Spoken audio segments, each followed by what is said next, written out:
साथियों नमस्कार। आज हम एक समाज की अ, समाज की व्यवस्था है, हम उसकी चर्चा करेंगे। काफ़ी दिनों से हम सोच रहे थे कि इस पर थोड़ा सोचा जाए। ये व्यवस्था ये है कि सामान्यतः हमने गाँव में देखा है कि महिलाएँ खाना बाद सबसे बाद में खाती हैं। हमारे समझ में ये आ रहा है कि अ, बाद में खाना खाती हैं, बहुत लोगों से चर्चा किया।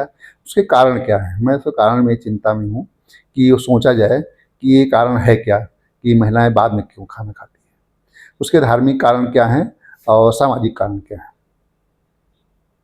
सामान्यतः सामाजिक कारण ये है कि चूँकि उनकी पूरी घर की ज़िम्मेदारी होती है, जब सब लोग खाना खा लें, अगर वो पहले खाना खाती हैं, तो फिर ये हो सकता है कि कोई सामान कम पड़ जाए या ज़्यादा कम पड़ जाता है, मान लीजिए, तो थोड़ा परेशानी होगी। या साथ में बैठती हैं तो फिर खाना को सर्व कौन करेगा?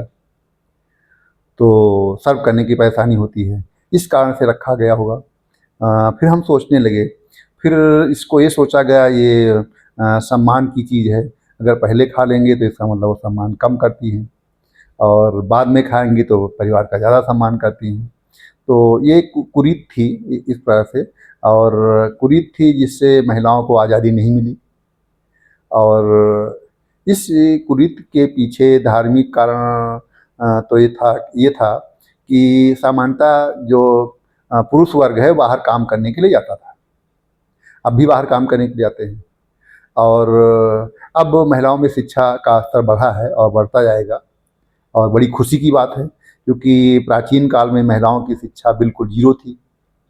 वो सिर्फ़ उनका उद्देश्य और उनका जीवन सिर्फ़ चौखा चौका बर्तन तक और घर में बच्चों की देख-रेख तक ही सीमित था। परंतु आज ऐसा नहीं है, महिलाएँ प्रधानमंत्री, राष्ट्रपति तक बनी हैं, पायलट भी बनी हैं, और सभी क्षेत्र में महिलाएँ कंधे से कंधा मिलाकर काम कर रही हैं और बड़े अच्छे तरीके से काम कर रही हैं, देश का विकास भी हो रहा है।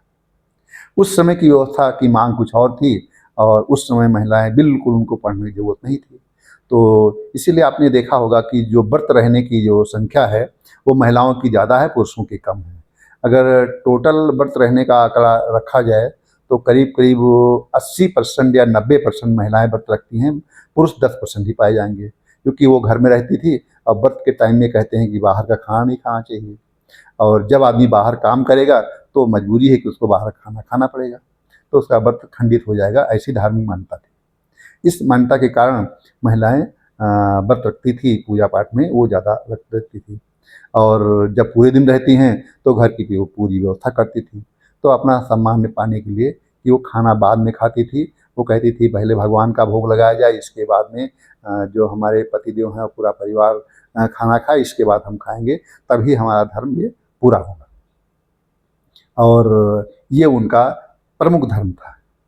इसके पीछे एक सामाजिक कारण भी है, जिसकी हम चर्चा करेंगे।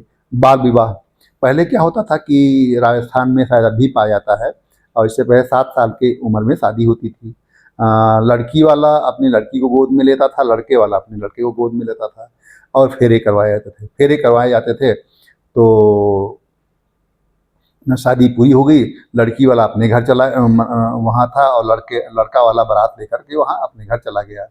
और जब बच्चे बड़े होते थे, तो कई बार उसको गौना बोलते हैं, तो 12 से 12-13 साल के बाद वो लड़की आती थी और उसको ले आते थे गौना, उसको प्रक्रिया के अंदर, और कई बार 18 साल के बाद ले आते थे। कई बार क्या होता था कि बीच में आवागमन कम हुआ, तो लोग वो घर भी भूल जाते थे। एक आध परसेंट ऐसा है कि घर भी भूल जाते, शादी कहाँ हुई है, फिर पता करते थे, बड़े बुजुर्गों की शादी वहाँ हुई थी। तो पूर्वी उत्तर प्रदेश में इस संदर्भ में गाना भी गाते हैं कि शादी हो गई और बाद में गौना ही भूल गए, या कहाँ से हुआ था, तो ये बड़ी मजाक की बात है।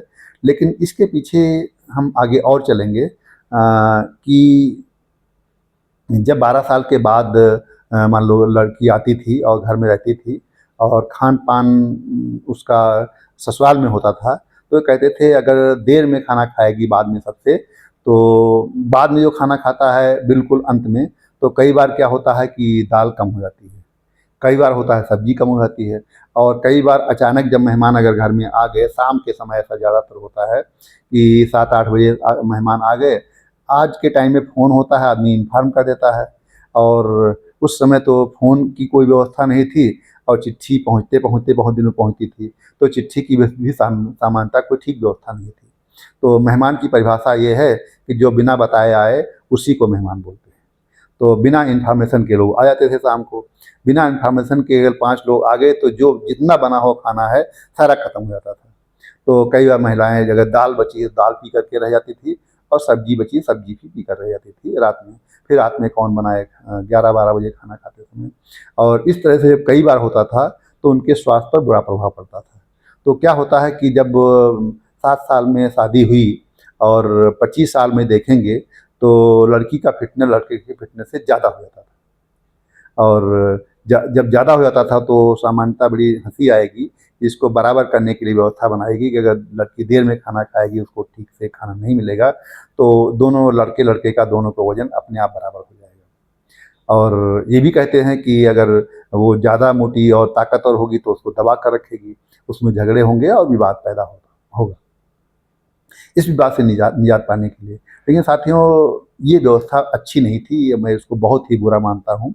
और आज के टाइम में सभी समान हैं और जो बहू आई है वो हमारी बेटी की तरह है और वो भी किसी की बेटी है, उसको अपनी बेटी की तरह मानना चाहिए। जिस तरह से अपनी बेटी जब खाना खाती है, जब चाहे तब खा सकती है, उसी से तरह से बहू को खाने के लिए करना चाहिए, तभी हमारा देश आगे बढ़ पाएगा। तभी वो सम्मानपूर्वक तरीके से जी पाएगी और जब हम उसको सम्मान देंगे, तो हमें भी सम्मान देगी। इससे व्यवस्था ठीक होगी। और साथियों, ये हमारी वार्ता कैसे आपको लगी, आप अपना कमेंट करके बताइए।